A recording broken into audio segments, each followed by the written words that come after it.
रहे हैं। पिछले दिनों हम नॉर्मलाइजेशन की और रिकग्निशन की कुछ खबरें सुन रहे थे। हम सुन रहे थे कि कुछ हमारे मुसलमान मुल्क हैं जो इज़राइल को रिकग्नाइज़ कर रहे हैं और वो इस बात का क्रेडिट ले रहे हैं कि वो ट्रेंड सेटर्स हैं नॉर्मलाइजेशन की तरफ। अच्छे ट्रेंड्स वो बना रहे हैं, अच्छी मुस्बत चीज़ें लेकर आ रहे हैं मिडल ईस्ट में, और अपने नॉर्मलाइजेशन के पैटर्न से, चाहे वो इस्लामिक कवानीन जो हैं उनको कॉम्प्रोमाइज़ करके हो, चाहे कुछ भी अपने कल्चर को कॉम्प्रोमाइज़ करके हो, लेकिन वो कर रहे हैं। तो नॉर्मलाइजेशन में पैलेस्टाइन कहाँ गया, ये सवाल पहले भी मौजूद था, लेकिन अभी आज मैं जिस तरह इस मौजू पे बात करूँगी वो कुछ अलग है। वो अलग इस तरह है कि मेरे पास एक ख़बर है जो इसराइल के ही एक मशहूर ख़बरसां इदारे ने छापी है, और उसके मुताबिक जो पब्लिक सिक्योरिटी के मिनिस्टर हैं उनके, जिन्होंने पहले कोविड वैक्सीनेशन का हुक्म दिया था कि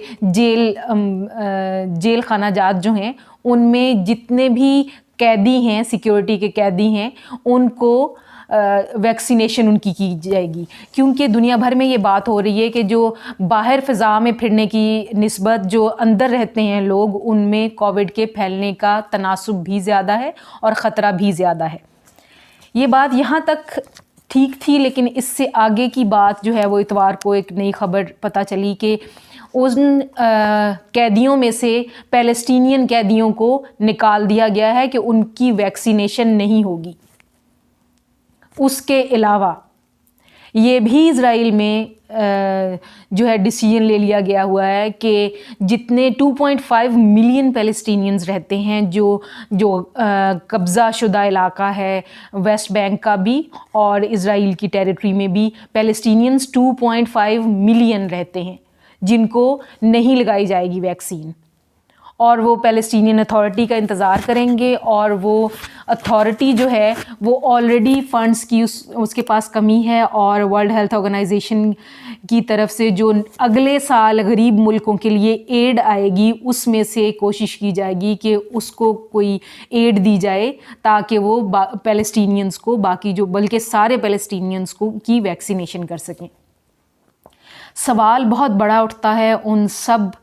ममालिक पे जिन्होंने हाथ मिलाए हैं और जिनके सफारती ताल्लुकात हैं कि वो इस मसले को उठाएं। जैसे पाकिस्तान कश्मीर के मामले में अपनी बार बार रिजर्वेशंस देता रहा है और देता रहेगा कि कश्मीर में जो ऑक्यूपाइड हैं, जो जेल में हैं, लीडरशिप जो जेल में है कश्मीर की हुर्रियत लीडर्स जो जेल में हैं, उनकी सेहत के बारे में हमें तशवीश है। और जो लॉकडाउन लगा रखा है इतना बुरा भारत ने, उसमें भी हमें कोविड की वजह से कश्मीरियों की सेहत की तशवीश है।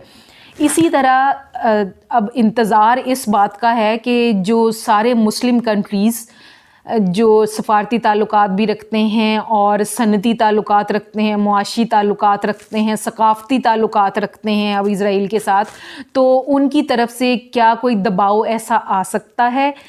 इज़राइल पे कि वैक्सीनेशन की तरफ जाए वो फ़लस्तीनियों की, या नहीं आ सकता? एक एस्पेक्ट इसका ये है, और दूसरा एस्पेक्ट ये है कि इज़राइल के ख़ुद के मीडिया में भी ये सवाल उठने शुरू हो गए हैं कि क्या सेहत भी एक सियासी मसला है? फ़लस्तीन को ऑक्यूपाई करना, जंग मुसल्लत कर रखी है इसराइल ने, लेकिन क्या इंटरनेशनल लॉ के अंडर इवन जंगी कैदियों को भी इस तरह सेहत को उनकी कॉम्प्रोमाइज़ किया जा सकता है कि वो अपनी ज़िंदगी से हाथ धो बैठें? इसके साथ ही नाहिद अख्तर को दीजिए इजाज़त। अल्लाह निगहबान।